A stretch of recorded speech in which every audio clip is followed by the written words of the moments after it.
네, 이제 녹화가 시작이 됩니다. 자, 우리 들어오신 분들 서로 환영하면서 손을 이렇게 흔들겠습니다. 반갑습니다. 네, 반갑습니다. 네, 반갑습니다. 반갑습니다. 네, 네, 반갑습니다. 반갑습니다. 정말 반갑습니다.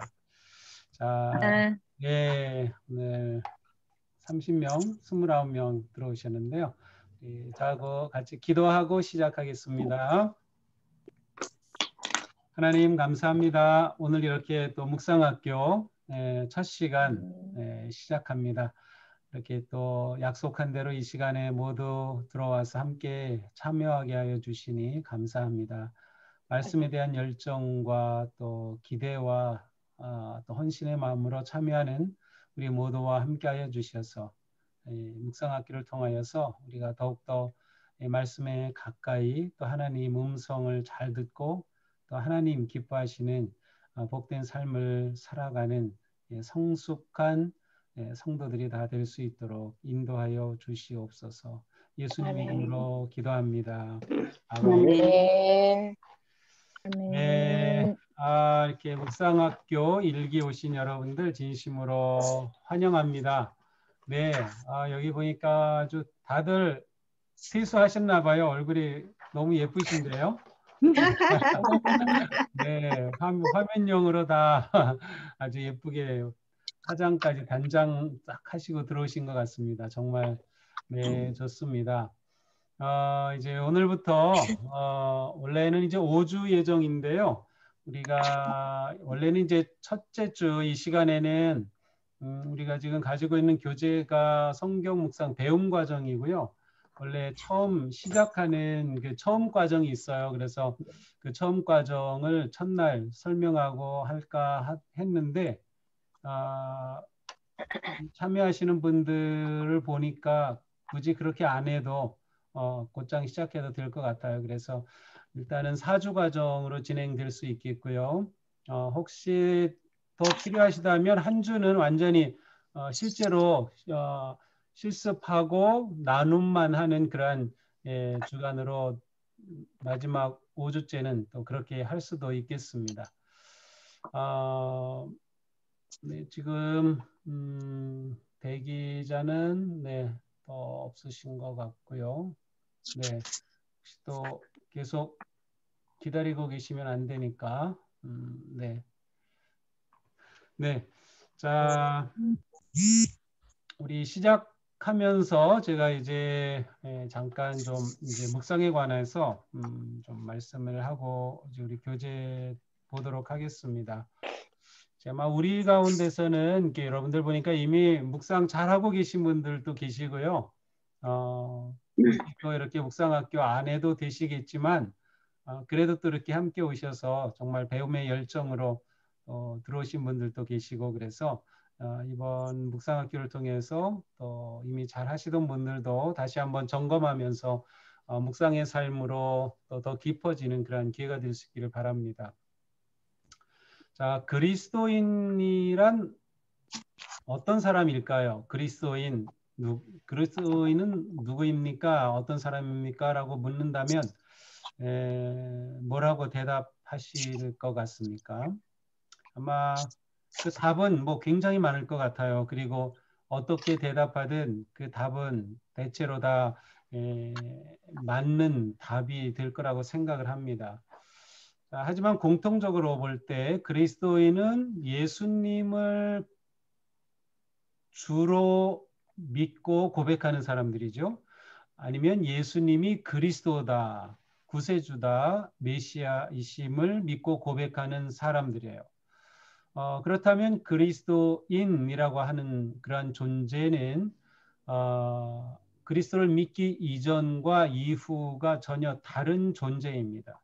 물론 우리는 같은 나인데 영적으로 다른 존재예요. 그래서 성경은 그러한 것을 가리켜서 새로 태어났다, 거듭났다라는 그러한 표현을 사용하고 있습니다. 그래서 우리는 다 거듭난 사람들이죠. 예수님을 주로 믿어 거듭난 사람입니다. 사도 바울은 누구든지 그리스도 안에 있으면 그는 새로운 피조물입니다라는 말씀을 하셨죠. 누구든지 그리스도 안에 있으면 새로운 피조물이다. 새로 태어났다. 아기로 태어난 셈입니다. 옛것은 지나갔고 새 것이 되었다. 옛 존재는 지나갔고 이제는 새로운 존재로 태어났다는 것이죠. 우리의 몸은 성인이지만 예수님을 믿을 때 그는 새로운 영적인 아기로 태어나는 셈입니다. 이렇게 태어난 우리는 예수님을 믿고 따르면서 예수님의 인격을 닮아가고 예수님의 성품을 닮아가면서 예수님을 따르는 그러한 제자로 살아갑니다.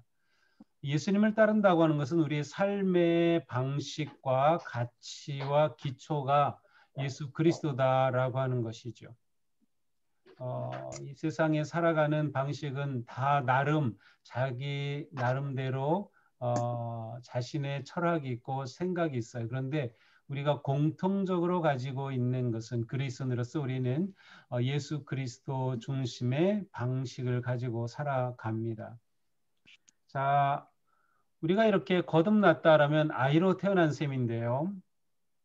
그렇다면 이 아이는 자라야 합니다. 우리 가정에서 아이가 태어나면 그 갓난 아이는 부모의 돌봄과 사랑을 받고 또 젖을 먹고 하면서 점점 자라게 되죠. 성인으로 자라죠. 우리의 영적인 그러한 그 모습도 마찬가지입니다. 우리가 영적인 존재로서도 예수를 믿고 거듭났다고 하면 새로 태어난 아기와 같기 때문에 우리도 자라기 위해서는 아기가 자라듯이 우리에게 필요한 것이 있습니다. 우리는 먹어야 하고 입어야 하고 부모의 돌봄을 받는 가정이 필요한 거죠. 영적으로도 마찬가지입니다. 창세기 1장 1절에 이런 말씀이 있죠. 태초에 하나님이 천지를 창조하시니라. 이거 우리가 다 잘 알죠. 자, 그런데 이후에 2절에 이렇게 돼 있어요. 땅이 혼돈하고 공허하며 흑암이 그 깊음 위에 있고 하나님의 영은 수면 위에 운행하시니라. 자, 여기 하나님의 영이 수면 위에 운행하신다는 표현이 있는데 운행한다는 표현은 어떤 표현인가 하면 바로 그 새가 알을 품듯이 그렇게 품는다는 뜻이에요. 그러니까 하나님의 영이 천지 창조할 때 하나님의 영이 이렇게 품어 주셨어요. 그것은 마치 부모가 태어난 아기를 가슴에 품는 것과 같은 것이죠. 그렇게 품으심으로 하나님이 창조하셨고 또 사람을 그렇게 세우시는 거죠. 이것은 그 양육하시는 그런 하나님의 모습이 담겨 있습니다. 바로 성령님께서 하나님의 영이 그렇게 양육하심으로 우주 만물을 지으시고 또 사람을 지으신 것이죠. 아마 이러한 이미지 속에서도 새로 태어난 그리스도인은 누구든지 하나님의 돌보심 안에서 양육되어져야 한다는 것을 알 수 있습니다. 우리가 살기 위해 아이가 또 성장하기 위해 아까 말씀드린 것처럼 가장 기본적인 것이 의식주의입니다. 먹고 입고 그리고 함께 살아야 할 집이 있는 것이죠. 그리스도인도 마찬가지입니다. 우리가 성장하고 바르게 커가기 위해서는 먹어야 합니다. 무엇을 먹어야겠죠? 무엇을 먹어야죠? 그렇죠. 하나님의 말씀을 먹어야 되고요. 무엇을 입어야 할까요? 그리스도를 입는다는 표현을 사도 바울이 많이 사용하고 있어요. 특별히 세례와 관계된 그러한 말씀 가운데 그리스도를 덧입어, 그리스도를 입는다. 그래서 우리는 말씀을 먹고 그리스도를 입고 그리고 그리스도 안에서 주거 환경, 의식주 할 때 그리스도 안에서 좀 더 그 개념을 확대한다면 교회가 그리스도의 몸이죠. 그러니까 교회라고 하는 그리스도의 몸 안에서 우리는 살아갈 때 우리가 영적으로 성장하게 되어 있다는 거예요. 그러니까 그리스도 안에서 거듭난 성도가 성장하기 위해서는 교회라고 하는 어머니의 품과 같은 그 주거 공간이 필요하고요. 예수 그리스도를 입어야 하고요. 말씀을 잘 먹어야 하는 거죠. 그래서 우리는 또 그리스도인은 누구나 말씀으로 살아가게 되어 있습니다. 야고보서 1장 18절에 보면 우리는 진리의 말씀으로 태어났다. 그래서 말씀으로 양육을 받고 베드로전서 2장 2절에 보면 구원에 이르도록 자라야 한다. 라는 그러한 말씀들이 있어요. 그래서 우리는 내가 영적으로 성장해야 되는구나. 자라야 되는구나. 또 성장을 넘어서 성숙해야 하는구나 라는 것이 늘 우리 가운데 있어야 됩니다. 그래서 성장에 대한 열망, 성숙에 대한 열망을 가지고 있어야 합니다. 자, 그렇다고 하면 우리 3페이지 가서 보시면은 거기에 바로 먹고 입고 거하는 의식주에 관한 짧은 설명이 있죠. 자, 우리가 먹는 것이 우리 몸을 만들죠. 그렇죠. 우리가 입는 것이 우리를 나타내고요. 또 우리가 거하는 곳이 우리의 생각에 영향을 미친다. 맞습니다. 그러므로 우리가 매일 무엇을 하느냐, 매일 뭐를 먹고 뭐 어떻게 입고 어떻게 살아가느냐 하는 것이 우리의 존재를 만들어가죠. 그래서 우리가 어떤 행동을 반복적으로 하면 그것이 습관이 되죠. 그 습관이 우리 존재를 만들죠. 우리 삶의 방향을 세워가기도 합니다. 매일 하는 작은 것이지만 그것이 우리를 만들어 왔어요. 지금까지. 자, 이것을 영적으로 우리가 적용하는 것이 필요하죠. 우리는 매일 음식을 먹고 어떤 분은 매일 운동을 하기도 하고 매일 일도 하고 또 매일 사람을 만나기도 하고 또 전화도 하고 우리가 하는 일들이 많은데 그 매일에 하는 일들이 반복되면서 우리 인생이 만들어지듯이 영적으로 우리가 매일 무엇을 하느냐가 우리를 영적으로 세워가게 되어 있어요. 그래서 우리가 신앙적으로 내 영적 성장과 성숙을 위해서 매일 무엇을 하느냐를 물어볼 필요가 있는 것입니다. 자, 4페이지로 넘어가시면 우리가 그리스도인으로서 매일 해야 하는 행동 중에 가장 중요한 행동이 있을까? 네, 중요한 행동이 있을 겁니다. 여기 보니까 뭐라고 되어 있어요? 가장 중요한 행동은 성경을 읽는 것이다. 그렇죠. 왜냐하면 성경은 하나님을 알려주시는 책이에요. 또 우리가 누구를 믿는지 하나님을 깨닫고 그 이유와 목적, 또 우리가 구원받은 목적도 성경을 통해서 알 수 있기 때문이죠. 그러므로 성경을 통해 매일매일 우리가 하나님을 알고 만나고 그래서 하나님과 동행하는 건 정말 우리 영적 성장에 필요한 것이다. 성경 묵상은 새 사람의 정체성을 형성하고 새로운 삶의 방향성을 결정하는 중요한 영적 행동이며 훈련이다. 네. 그래서 일종의 이렇게 정의를 내려줬어요. 성경 묵상에 대해서. 네, 뒤에 가면 또 한 페이지 넘기면 이제 또 우리가 당신의 생각이 뭐냐고 묻는 질문도 나오는데 성경 묵상은 새 사람의 정체성, 그리스도인이라는 정체성을 형성하고 새로운 삶의 방향성을 결정하는 중요한 영적 행동이며 훈련이다. 그렇습니다. 우리는 매일 빵으로만 밥만 먹고 사는 것이 아니라 말씀으로 사는 하나님의 백성이다 라고 하는 것을 잊으면 안 되겠죠. 따라서 우리는 성경을 읽을 때 하나님의 뜻을 선명하게 알 수 있고 우리의 정체성이 분명하게 세워지고 살아갈 삶의 길을, 삶의 방식을 깨닫게 되며 우리의 생각이 그리스도 중심의 또 그리스도의 거룩한 생각으로 또는 우리의 성품이 그렇게 세워져 가는 것이다. 매일 하는 것이 나를 세운다. 자, 여기까지만 봐도 우리는 알겠죠. 이 성경 묵상 아니면 그 말씀 묵상이라고 하는 것이 얼마나 중요한 것인가 하는 것입니다. 네, 물론 영적 성장이 꼭 묵상만으로 되는 것은 아니에요. 영적 성장을 위해서 우리가 할 수 있는 것들이 많이 있어요. 똑같이 성경이지만 성경 읽기가 있죠. 그리고 우리가 하는 성경 묵상이 있죠. 성경 공부가 있고요. 성경 암송이 있고요. 요즘은 성경 필사도 있고요. 이 성경 필사도 굉장히 뭐라고 할까요? 우리를 세워가는 좋은 방법이에요. 요즘 그 코로나 상황에서 한국에 새로 요즘 막 유행하고 있는 게 성경 샤우팅이라는 게 있어요. 성경을 외치는 거예요. 그래서 매일 말씀 짧은 한 구절 이렇게 보내주면 그냥 그것을 크게 큰 소리로 외치는 거예요.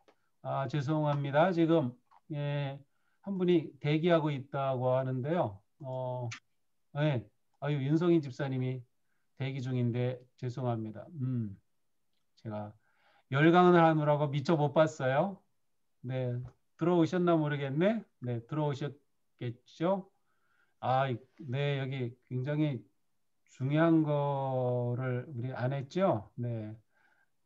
윤성희 집사님 환영합니다. 잘 들어오셨어요. 죄송합니다. 제가 그냥 열강하느라고 못 봤습니다. 자, 궁금하시면 기서영 집사님한테 뭐였는지 물어보세요. 네. 그리고 제가 지금 네, 지금 하고 있는 거 녹화하고 있어요. 녹화하고 있으니까 녹화한 거 나중에 이제 이 카톡방으로 유튜브에 올린 거 링크 보내드릴 거예요. 그래서 다시 들을 수도 있고요. 네, 그러니까 걱정 안 하셔도 됩니다. 자, 네, 어디까지? 샤우팅. 예, 샤우팅 하다 말았죠. 네, 요즘 그 샤우팅이라는 게 있어요. 그래서 저는 우리 교회에서는 아직 제가 시도는 안 했는데 우리 한번 해보세요. 예를 들어서 우리가 뭐 앞에 잠깐 어떤 창세기 1장 1절이다 하면 태초에 하나님이 천지를 창조하시나 이거를 자기가 크게 외치는 거예요. 자기 방에서 뭐 화장실에서도 좋고요. 뭐 밖에 나가서도 좋고 태초에 하나님이 천지를 창조하시니라 이렇게 5번, 6번 외치는 거예요. 그런데 놀랍게 막 그렇게 외칠 때 말씀이 막 자기에게 살아나고 뭐 또 간증하는 걸 들어보니까 빛이 쓰라 하는데 막 코로나로 짓눌렸던 자기 심령에 그냥 생명의 빛이 확 비치는 그러한 경험을 했다고도 하고 뭐 그런 것들을 제가 들으면서 요즘 이 샤우팅이라는 게 또 한국에 또 새로 이렇게 소개됐구나 하는 것을 제가 봤는데 네, 한번 혹시 관심 있으시면 한번 그냥 샤우팅 말 그대로 소리친다는 거예요. 말씀을 한번 크게 한번 이렇게 외쳐보는 것도 좋을 것 같아요. 네, 우리 새벽 예배 시간에는 암송을 하고 있는데 아마 그 암송을 외치듯이 아마 하는 것도 또 어떨까 하는 생각도 잠깐 듭니다. 자, 이렇게 우리가 영적으로 성장하는 데는 여러 가지 방법이 있어요. 그런데 그 중에서 이 묵상은 가장 중요하고요. 가장 기본적인 것입니다. 그러니까 일단은 묵상을 하기 위해서는 읽기는 반드시 와야 되는 거기 때문에 읽기 없는 묵상은 없어요. 그래서 묵상은 동시에 읽기와 함께 진행이 되거든요. 그래서 성경 묵상 굉장히 우리 영적 성장과 성숙에 절대적으로 중요한 것이다. 자, 그러면 우리 1과 들어가서요. 7페이지 가서 한번 보겠습니다.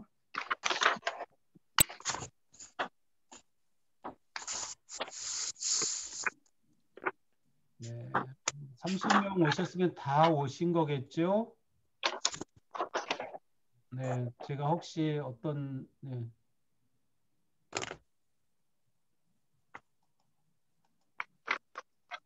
네. 자, 그러면 우리 7페이지로 가서 우리 보겠습니다. 자, 성경 묵상의 정의가 나오죠. 내가 생각하는 성경 묵상은 무엇인가? 성경 묵상이란 거기 한번 이렇게 적어 보셨나요? 자신이 생각하는 성경 묵상. 성경 묵상. 거기다 뭐라고 적었든 상관이 없어요. 자, 그러면 묵상이라고 하는 사전적 의미가 무엇인가? 첫째, 눈을 감고 말없이 마음속으로 생각한다. 근데 이거는 그냥 묵상이라고 하는 단어에 대한 사전이 해설해 준 뜻이에요. 눈을 감고 말없이 마음속으로 생각하는 게 묵상이다. 그렇죠? 또 말없이 마음속으로 기도한다. 자, 근데 우리는 이 경우에는 보통 우리는 묵상 기도라고 우리는 기도라는 단어를 덧붙여서 사용합니다. 네.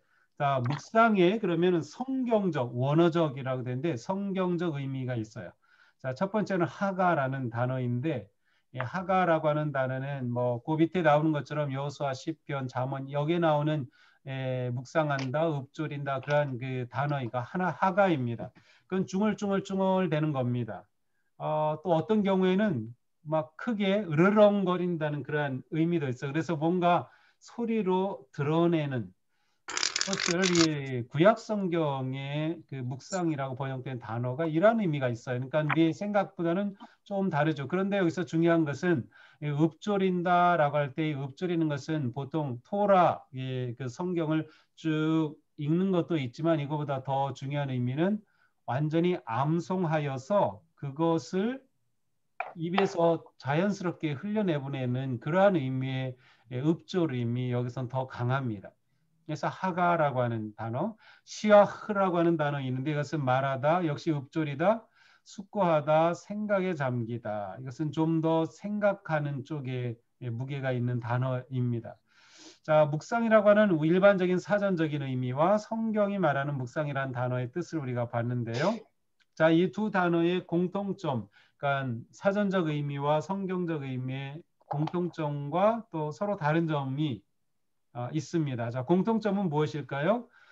우선 둘 다 생각과 관계되어 있어요. 그죠? 마음속으로 생각한다. 그리고 둘 다 내면의 활동입니다. 물론 이제 성경적으로는 여기서 읊조린다 말로 드러나는 것도 포함이 되지만 어쨌든 내면에 속에 있는 것을 읊조리는 것이죠. 내면의 활동이라고 하는 점에서는 둘 다 공통적인 그런 의미를 품고 있어요. 차이점이 있습니다. 차이점. 예, 묵상이라고 하는 사전적인 그 뜻은 마음속으로 생각하다, 눈 감고 말없이 또 마음속으로 기도하다. 이거를 이렇게 보면은 굉장히 정적입니다. 그러니까 사전적 의미는 좀 정적이에요. 근데 성경적 의미는 오히려 동적이죠. 중얼거리다, 으르렁거리다라고 하는 그러한 말하다, 읊조리다. 그래서 일반적인 사전적 의미보다는 좀 더 동적입니다. 생각이 내면에 생각이 밖으로 드러나는 것을 더 포함하고 있는 것이죠. 자, 또 하나의 다른 점은 무엇일까요?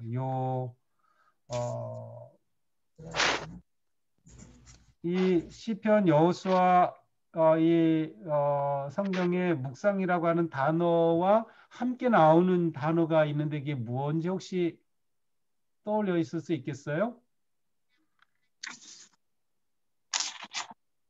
기도하는 주야로 무엇을 묵상하는 거죠? 말씀. 그렇죠. 네, 말씀. 말씀. 네, 바로 그게 이제 차이점이에요. 일반적인 사전적 의미에서 묵상은 그냥 가만히 생각하는 거예요.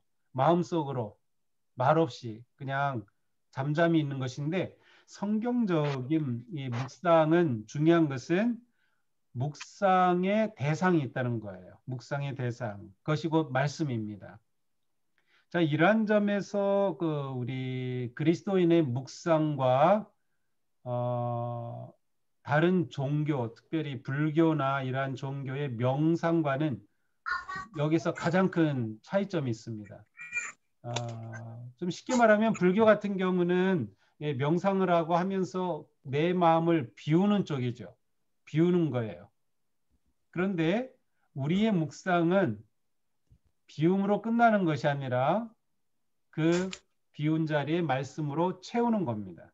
이게 기독교적 아니면 성경적 묵상의 굉장히 중요한 점이에요. 그래서 우리 불교적인 그러한 전통 종교의 그 배경이 있는 우리나라 우리 사람들에게는 묵상하면 굉장히 좀 그러한 쪽으로 생각하기 쉬운데 우리의 묵상은 말씀으로 채우는 것이다라고 하는 거죠. 그런 점에서 굉장히 큰 차이점이 있다고 볼 수 있습니다. 자, 8페이지로 넘어갔어요. 네, 혹시 계속 진행되는 동안에 궁금한 거 있으면 그거 마이크 음소거한 거 누르신 다음에 해제하시고 언제든지 말씀하시고 물어보셔도 괜찮습니다. 자, 8페이지 보겠습니다. 제가 좀 천천히 한 것 같은데요. 아직 8페이지네요. 자, 성경 묵상의 실천적 의미. 자, 성경을 묵상한다 할 때 어떤 의미? 첫째, 성경을 매일 읽는 것. 그렇죠. 읽는 것이 시작입니다. 두 번째, 읽은 말씀을 깊이 생각하는 것. 그 다음에 말씀을 마음에 두는 것. 네 번째, 말씀 안에 거하고 말씀 안을 거니는 것. 자, 근데 여기에 사실 제가 생각하는 그런 제가 개인적으로 묵상에서 굉장히 중요하다고 생각하는 단어가 나오진 않았어요. 여기 이 교재에서는. 예, 물론 이제 의미는 포함이 되어 있는데 성경적으로 묵상이라고 할 때 그 묵상은 되새김질한다는 뜻입니다. 되새김질한다. 되새김하는 거예요. 말씀을 되새김하는 것. 그래서 여기 그 묵상의 실천적 의미에서 뭐 세 번째 말씀을 마음에 두는 것, 그냥 마음에 어떻게 간직할까요? 마음에 둔다고 해서 이게 마음에 딱 이게 거하는 건가요? 그게 아니고 계속 되새김질하는 겁니다. 계속. 그래서 말씀을 되새김한다는 게 굉장히 중요합니다.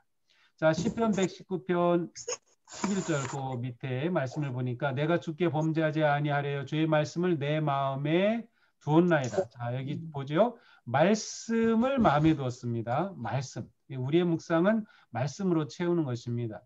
여기서 보니까 묵상과 죄는 함께 가지 못한다는 걸 알 수 있어요. 묵상을 통해 끊임없이 우리의 죄가 드러나고 우리가 거룩의 삶을 향해 나아갈 수 있게 되는 거죠. 결국 여기서 이 묵상이 죄의 문제를 다룬다고 하는 것은 묵상은 하나님과의 관계를 결정하는 것이기 때문에 그렇습니다. 그러니까 하나님과의 관계가 우리에게는 신앙생활에서 가장 핵심이고요. 이 하나님과의 관계에서 묵상이 우리에게 죄를 드러내고 또 죄를 회개하게 함으로 하나님과 친밀한 관계를 지켜가도록 해준다는 의미가 여기에 담겨 있습니다. 신명기 6장의 말씀, 오늘 내가 네게 명하는 이 말씀을 역시 말씀을 마음에 새기고, 이제 마음에 새긴다고 하는 이 표현의 그 히브리어의 그 의미상 직역한다면 이 말씀을 마음 위에 두라 그런 뜻이에요. 말씀을 마음 위에. 그러니까 내가 말씀 위에 있는 것이 아니라 말씀이 내 위에 있는 거죠. 그래서 말씀이 내 마음을 이렇게 누르도록. 그래서 누른다고 하는 것은 마음을 품는다고 할까요? 아니면 내 마음을 다스리도록 한다는 의미가 있습니다. 에스겔서의 말씀을 보니까 그 두루마리를 내게 먹이시며, 두루마리? 네, 말씀이죠. 그 옛날에는 이제 말씀을 두루마리에 이렇게 양피지와 같은 파피루스 처음에는 그다음에 양피지에 이렇게 기록했기 때문에 역시 말씀을 먹는 것으로 여기서는 표현하고 있어요. 그러니까 말씀이 들어와서 소화가 되어 영의 양분이 되는 것이죠. 그렇게 우리는 영적으로 성장합니다. 내 창자에 채우라 하시기에 창자에 채우라, 살기 위해 먹으라는 거죠. 네가 영이 살려면 먹어야 한다. 채워야 한다. 완전히 내면화되어야 한다. 그래서 먹으니 그것이 내 입에서 달기가 꿀 같더라. 예, 그 우리 성도님들 중에서도 보면은 요즘 매일 말씀 묵상 이렇게 들으시면서 또 거기 이렇게 댓글도 다시는 것들 이렇게 보면은 정말 말씀을 아주 꿀처럼 달게 그렇게 받으시는 분들이 계셔요. 예, 보면은 정말 기쁘고 감동이 되기도 합니다. 예, 말씀이 입에서 달다. 자, 꿀처럼 달게.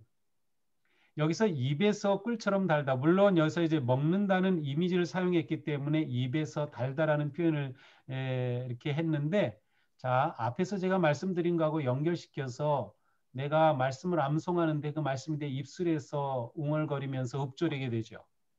그때의 내 입술이 달다라는 의미도 있어요.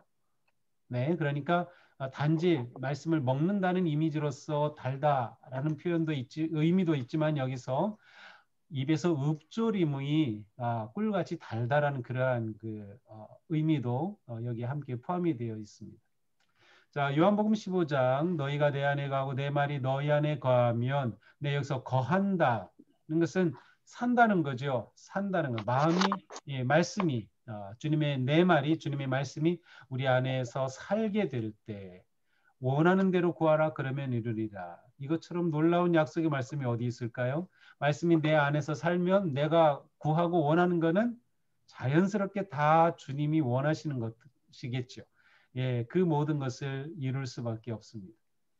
이처럼 그 밑에 묵상은 하나님의 말씀이 우리에게 거하게 머물게 하는 것이며 동시에 우리가 말씀 안에 거하는 머무는 것이다. 자, 그렇다면 나의 말로 성경 묵상을 정의해 봅시다. 자, 성경 묵상이란 무엇이다? 예, 한번 거기에 여러분 자신이 한번 적어 보세요. 예, 그것이 여러분에게 딱 주어진 그런 정의입니다.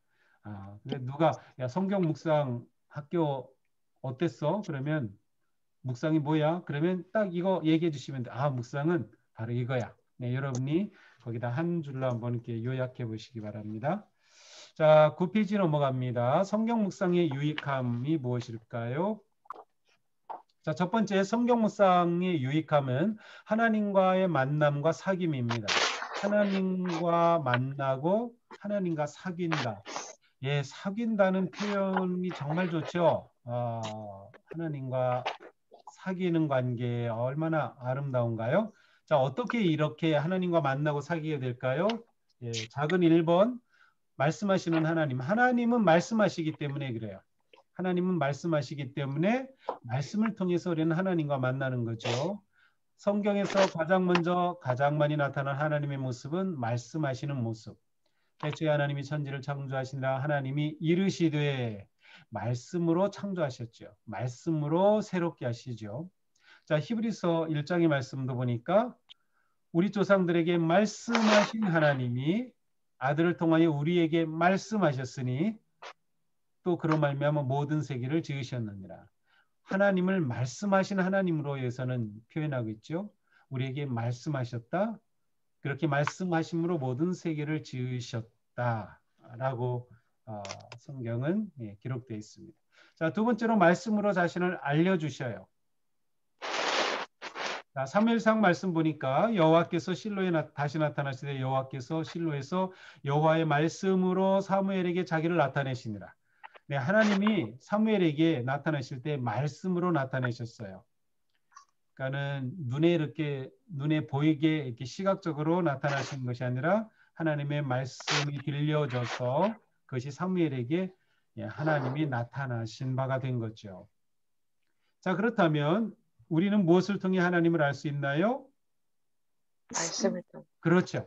네, 기록된 말씀, 성경을 통해 하나님을 알 수 있어요. 그러니까 하나님을 알고 싶다 하면은 성경을 펼쳐 읽어라. 성경을 읽고 묵상하라. 네, 그렇게 답이 나오는 거죠.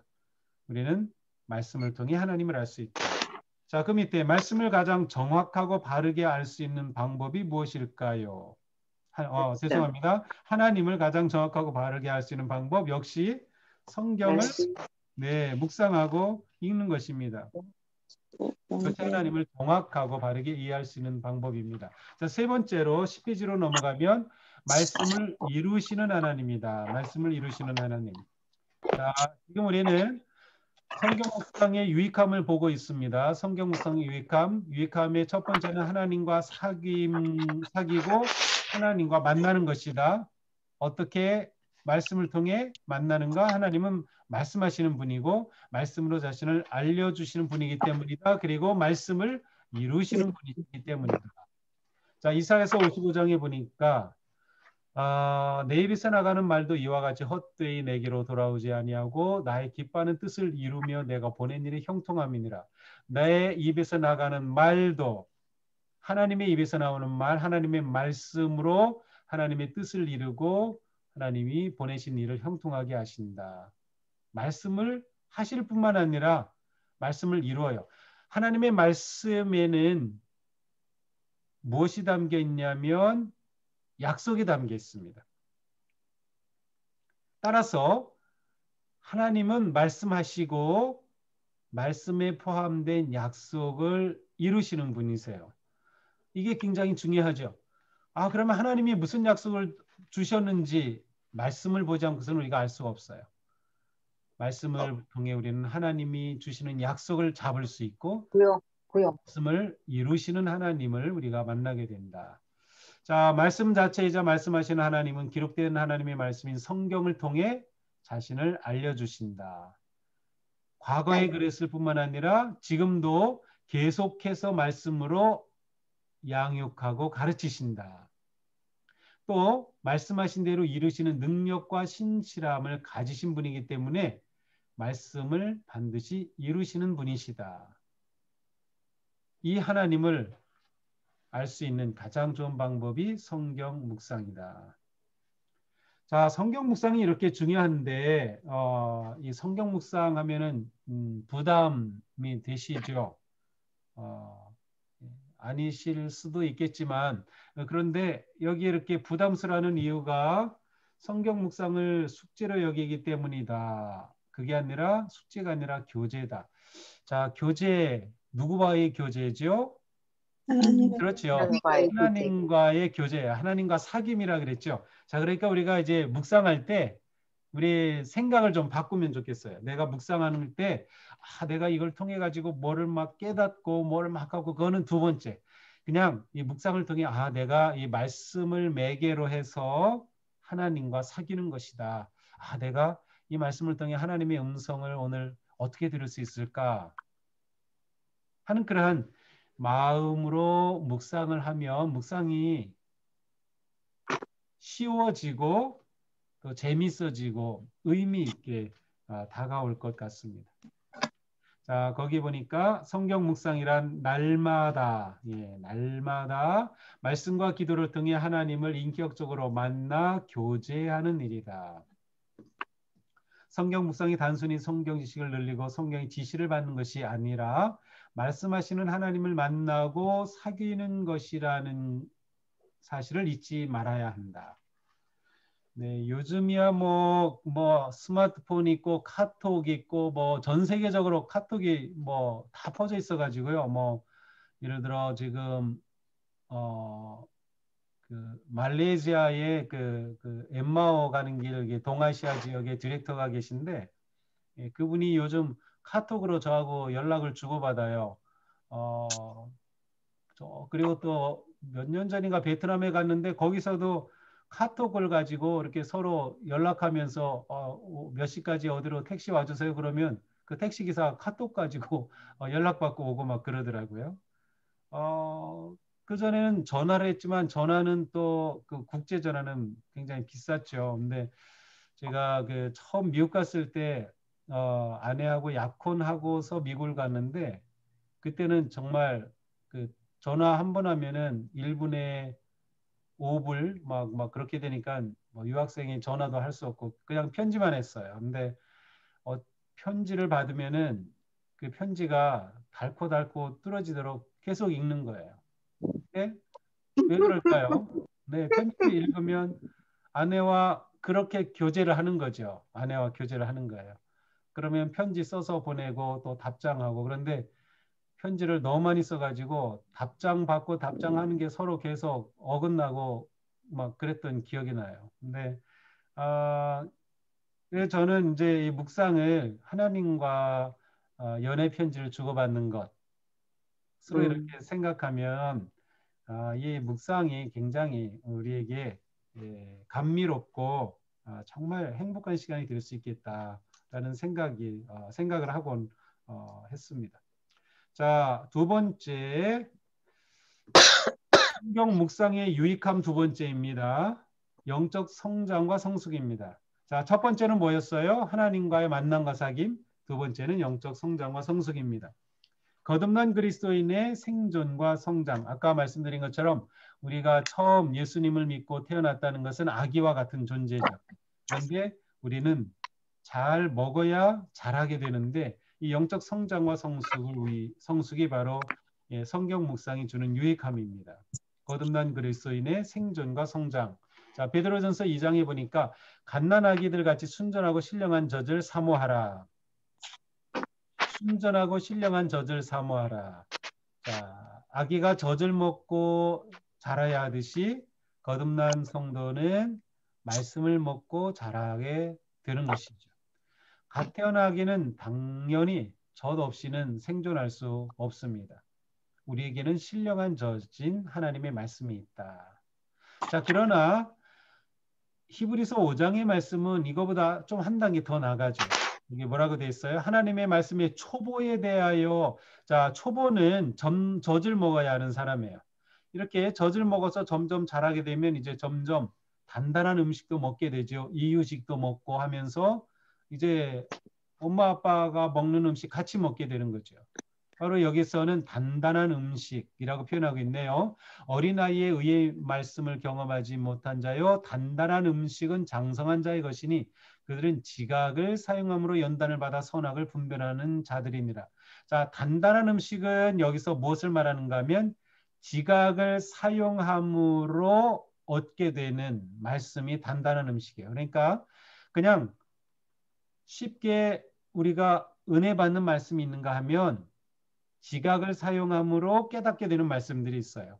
여기서 지각을 사용한다는 것은 우리의 마음과 지성과 생각을 사용한다는 뜻이에요. 어떤 말씀은 우리에게 이와 같은 음식이 됩니다. 또 어떤 분은 이 단단한 음식은 그냥 좋은 격려와 사랑의 말씀만이 아니라 책망의 말씀을 의미한다고 풀이하는 분도 계셔요. 근데 그것도 틀린 건 아니라고 생각이 돼요. 단단한 음식을 먹을 줄 아는 성도가 될 때 성장한 그리스도인이다. 이렇게 말할 수 있을 것 같아요. 그런데 우리가 단단한 음식을 먹으려면 그 전에 젖과 같은 말씀을 잘 먹어야 하고요. 그렇게 잘 다져져서 이렇게 단단한 음식까지 먹을 수 있을 만큼 성장해야 하는 것이죠. 그래서 그 밑에 말씀은 바로 이것을 설명하고 있어요.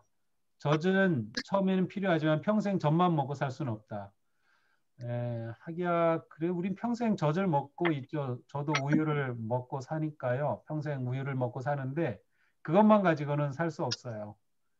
좋은 음식을 먹어야 되는 것처럼 우리의 지각을 사용해 말씀을 읽고 묵상함으로 깨닫고 분별할 수 있어야 한다. 자, 성경 묵상은 그리스도인의 새 양식인 말씀을 날마다 먹는 일이다. 이게 중요합니다. 날마다 먹는 거, 날마다. 날마다 먹는 일이 중요해요. 우리 그 처음 시작할 때 의식주 얘기했죠. 의식주. 그때 의식주는 날마다 우리가 무언가를 하는 것이에요. 날마다 무언가를 하는 것. 그래서 의식주가 굉장히 중요하다. 자, 두 번째, 영적 성장과 성숙을 가져오는 게 유익함인데요. 그 유익함의 첫 번째는 우리의 생존과 성장이고요. 두 번째는 하나님의 사람으로 온전히 자라감. 이것은 어떻게 보면 성숙이라고 할 수 있겠습니다. 디모데후서 3장 16, 17절 모든 성경은 하나님의 감동으로 된 것으로 교훈 책망 바르게 함 의로 교육하기에 유익하니 하나님의 사람으로 온전하게 하며 모든 선한 일을 행할 능력을 갖추게 하려 함이라. 선한 일을 행할 능력을 갖추게 하려 함이라. 자, 그 다음 12페이지입니다. 성경 묵상을 통해 우리는 하나님의 사람으로 성장하여 성숙해야 합니다. 영적 성숙의 또 다른 이름은 하나님을 닮아감입니다. 네, 하나님을 닮아감. 그 베드로 사도는 하나님을 닮아간다는 표현을 신의 성품에 참여하는 자라고 표현을 하고 있죠. 신의 성품에 참여하는 자. 사도 바울은 그리스도의 완전한 충만한 장성한 분량까지 자라가는 것으로 이렇게 표현하고 있어요. 우리의 성숙입니다. 하나님을 닮아가는 것.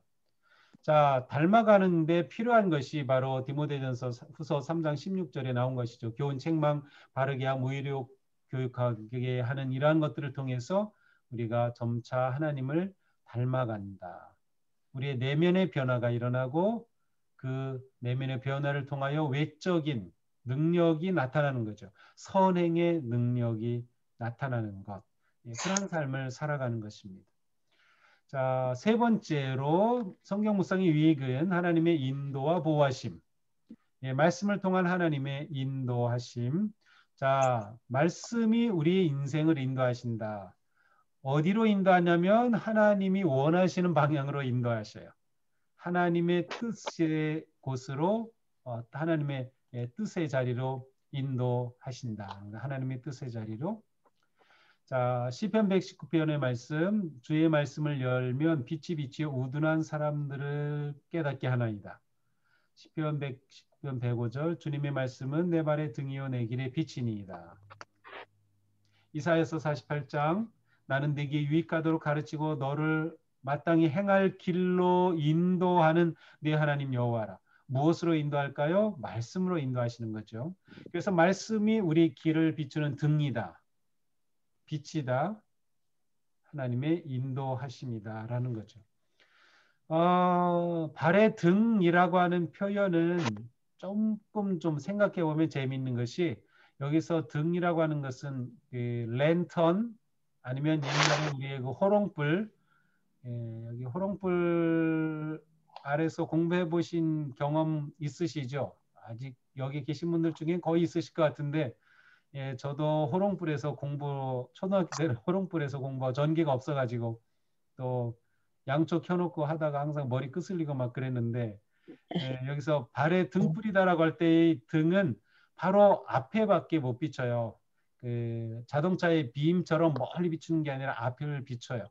그러니까 우리가 살아갈 때 하나님은 우리의 먼 인생 전체의 뜻을 가지고 계시지만 우리를 인도하실 때에는 한 걸음 한 걸음 인도하시는 하나님이시다라고 하는 것을 우리가 신뢰하는 게 중요합니다. 그래서 당장 지금 한 걸음 내디딜 때는 이래 가지고 뭐 되겠어? 정말 하나님께서 함께 하셔? 이러한 여러 가지 생각이 들 수 있지만 매일매일 한 걸음 한 걸음 등불을 따라가면 우리의 인생이 하나님이 이끄시는 그 거룩한 목적지로 향하게 된다라고 하는 그러한 의미도 있습니다. 자, 여기에서 인도하신다고 할 때 중요한 것은 동행하심입니다.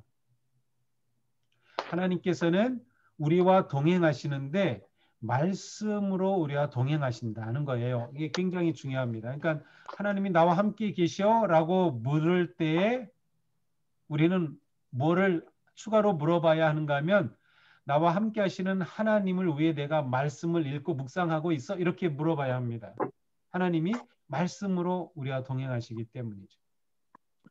자, 그 다음 두 번째 우리를 인도하시고 보호하실 때 격려와 책망을 하신다. 그렇죠. 말씀은 우리를 격려하고 세워주는 부분이 있는가 하면 책망하는 부분도 있어요.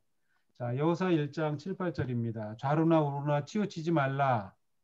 그리하면 어디로 가든지 형통할 것이다. 율법책을 내 입에서 떠나지 말게 하고 묵상이란 단어의 의미죠. 율법책을 내 입에서 계속 중얼중얼 또 그것을 묵상하여 그 안에 기록된 대로 다 지켜 행하라. 그리하면 내 길이 평탄하게 될 것이며 내가 형통하리라. 말씀이 우리를 격려하여 주시고 동시에 책망도 하신다. 디모데후서 3장 16절 7절 교훈과 책망과 바르게 함. 의로 교육하기에 유익하다. 자, 우리에게 주님께서 말씀으로 격려해 주신다. 얼마나 큰 힘입니까? 주님께서 우리에게 말씀을 통하여 책망하신다. 얼마나 감사한 일입니까? 격려와 책망은 모두 다 우리 인생을 복되게 하시기 위한 하나님의 사랑이기 때문이죠. 우리는 묵상을 통해 이와 같은 격려를 경험하고 책망을 경험한다. 그것을 통해 우리와 동행하시는 하나님을 우리가 붙잡고 나아갈 수 있는 것이죠. 자, 세 번째 13페이지입니다. 말씀을 통한 하나님의 보호와 축복인데 네, 누가 전화가 오셨네. 시편 107편의 말씀인데요. 여기 19절이 굉장히 중요한데 이 19절을 여기서는 뺐어요. 그런데 제가 19절을 읽어드릴게요. 아마 나중에 한번 찾아보셔도 좋고 지금 찾아보셔도 좋고요. 이에 그들의 고통 때문에 여호와께 부르짖음에 그가 그들의 고통에서 그들을 구원하시되 그리고 20절입니다. 그가 그의 말씀을 보내어 그들을 고치시고 위험한 지경에서 건지시는도다. 제가 이 말씀을 공개한 2주쯤 된 것 같은데요. 예, 이 책에서 본 게 아니고 예, 제가 따로 본 말씀인데 제가 이 말씀에서 어떻게 그 큰 격려와 힘을 얻었는가 하면 그 19절에 이렇게 되어 있어요. 고통 때문에 여호와께 부르짖음에 네. 지금 우리가 코로나의 고통 가운데 있죠. 그래 하나님께 우리가 기도하죠. 부르짖고 있잖아요. 그런데 그분이 하나님이 그들의 고통에서 그들을 구원하셔요. 부르짖을 때 하나님께서 그들을 구원하셨어요. 어떻게? 20절입니다. 말씀을 보내어 고치시고 위험한 지경에서 건지시는도다. 제가 코로나19를 놓고 계속 기도하면서 하나님 우리가 이 어려움에서 이기게 해주시고 코로나가 속히 물러가게 하시고 우리의 신앙이 회복되게 하시고 교회가 회복되게 하시고 기도하면서 하나님의 응답이 우리를 건져주심이 이 말씀을 통해서 깨우쳐 주신 거예요. 말씀을 보내서 우리를 고쳐주셨다는. 그래서 돌이켜보니까 정말로 지난 1년간 코로나 동안에 하나님께서 우리에게 말씀으로 무진장 다가오시고 말씀으로 우리를 잡아주신 거예요. 말씀으로 우리를 건져주셨고 말씀으로 우리를 고쳐주셨고 정말 이 시편 107편의 말씀을 보면서 정말 그렇구나. 그래서 하나님께서 이 말씀 이대로 우리에게 우리의 부르짖음에 말씀으로 이렇게 응답해 주셔서 우리가 이 코로나를 이기도록 이끌어 주시는구나.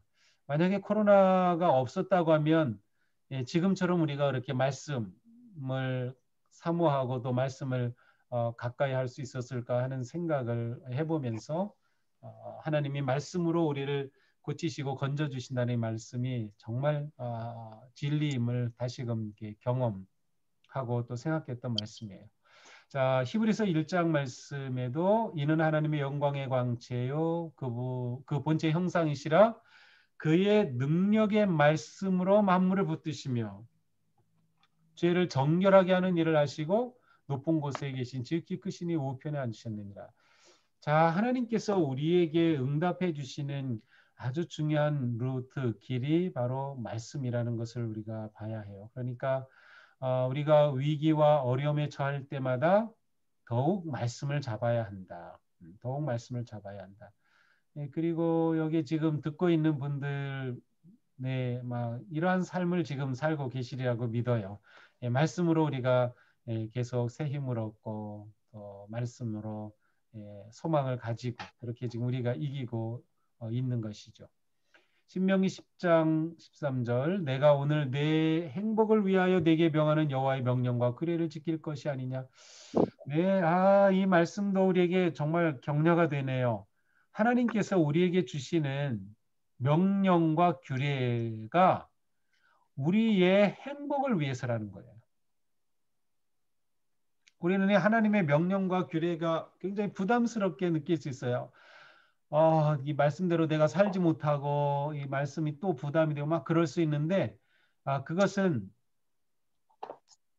두 번째 반응이어야 해요. 첫 번째 반응은 하나님이 내 행복을 위해서 이것을 주셨다. 하나님이 나를 이렇게 사랑하시는구나 라고 하는 거죠. 우리가 이 하나님의 마음을 하나님의 이 사랑의 모습을 감사하고 기뻐할 수 있는 것이 말씀을 통해서 먼저 가져야 될 태도가 아닐까 하는 생각을 해봅니다. 자, 하나님은 우리를 위하시는 분입니다. 우리를 위해 말씀을 주시고 말씀으로 우리에게 복을 주십니다. 따라서 성경을 묵상하고 순종하는 것이 우리의 행복을 지키는 길이며 죄로부터 우리를 지키는 길입니다. 네, 여기까지가 이제 1과 끝입니다. 자, 혹시 오늘 들으시면서 아니면 그냥 개인적으로라도 묵상에 관해서 뭐도 좋으니까 혹시 좀 하실 말씀 있으면은 소거 해제하시고 한번 이렇게 말씀해 보세요.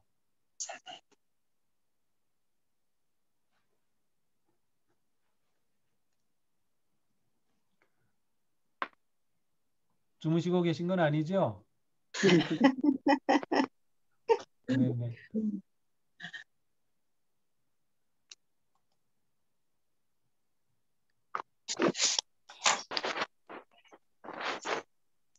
네. 특별한 질문은 없으신 것 같네요, 오늘. 아유, 제가 강의를 그렇게 잘한 겁니까? 네. 네. 네, 네. 아니면 너무 못한 건지 모르겠네요. 자, 다음 주 2과는요, 성경 묵상의 순서와 방법인데, 꼭 예습을 좀 하시면 좋겠습니다. 이렇게 하시고, 예, 다음 주부터는 뒤에 우리가 실제로 해보게 돼 있습니다. 그래서 이제 2과는 창세기 11장 32절 1절에서 12장 9절 그 아브라함을 부르신 그 말씀이 거기에 있는데요.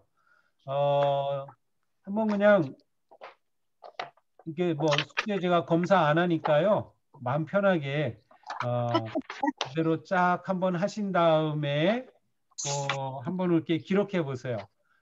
그렇게 좀 기록해 보시면 좋겠어요. 그렇게 해서 2과, 3과, 4과 전부 다 있어요. 이제 3과부터는 이제 본문이 2개예요. 그래서 최소한 이틀을 해야 되고요. 그래서 2과는 하루지만 네, 한번 이렇게 묵상해 보시면서 실제로 한번 이렇게 실습으로 좀 해보시면 좋겠어요.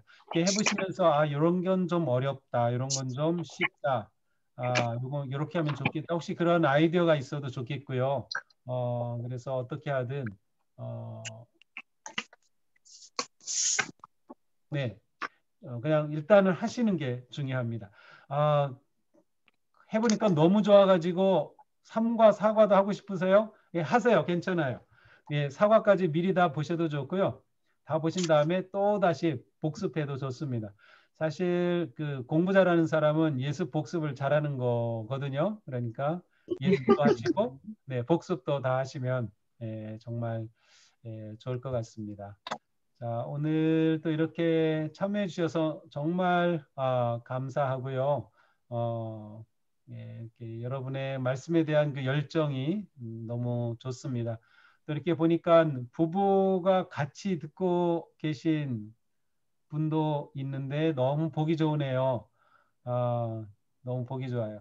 제가 아내 보고 좀 같이 하자 그랬더니 너무 부담된다고 싫다고 그래가지고 제가 혼자 이렇게 하게 됐는데 네, 거기 또 여기 우리 아이들 얼굴도 조금씩 보이고 반가워요. 너무 좋으네. 정말 좋습니다. 자, 한 주간 잘 보내시고요. 우리 이거 하느라고 오늘 그 메타노이아 묵상은 못 들으셨는데 뭐 괜찮습니다. 저도 참여를 못했지만 매일 하는 묵상 기도 있죠. 또 내일부터는 8시에 또 계속 참여해 주시면 좋겠고 이번 사순절 또 묵상학교를 통해서 우리의 삶이 좀 이렇게 묵상하는 삶 그래서 우리가 함께 말씀으로 성장하고 또 교제할 수 있는 그런 좋은 관계가 되면 좋겠습니다. 자, 오늘 이렇게 참석해 주셔서 정말 감사하고 다음 주에도 한 분도 빠짐없이 혹시 정말 무슨 일이 있어서 참석 못하시면 녹화한 것 보내드릴 수 있으니까요. 괜찮습니다. 또 그렇다고 그거 믿고 일부러 빠지시지는 마세요. 어차피 이 시간만큼은 다 들게 돼 있으니까 같이 하면 더 좋을 것 같습니다. 자, 오늘 너무 감사하고요. 우리 기도하고 마치겠습니다. 하나님 감사합니다. 오늘 또 이렇게 말씀 묵상학교 첫 시간을 은혜롭게 나누게 해주셔서 감사합니다. 말씀을 읽고 묵상하고 또 말씀을 우리가 가까이 하며 또 말씀을 먹고 가슴에 담고 말씀을 따르는 것이 우리의 신앙의 삶에 이렇게 중요하다는 것을 다시금 새기면서 저희들이 성경을 묵상하는 삶에 다시금 헌신할 수 있도록 그동안 묵상하는 삶을 살아오신 분들은 더 기쁨과 또 자신감을 가지고 또 묵상의 삶을 통해 하나님과 깊고 아름다운 교제를 나누며 더욱 성장해가며 아름다운 그런 그리스도를 닮아가는 모습으로 변화되어질 수 있도록 우리 모두를 인도하시고 붙잡아 주시옵소서. 예수님 이름으로 아멘. 기도합니다. 아멘. 아멘. 네. 네, 여러분 모두 감사합니다. 좋은 밤 되세요. 사랑합니다. 안녕히 계세요. 네, 감사합니다. 네, 수고하셨습니다. 감사합니다. 수고하셨습니다. 감사합니다. 네, 감사합니다. 감사합니다. 감사합니다.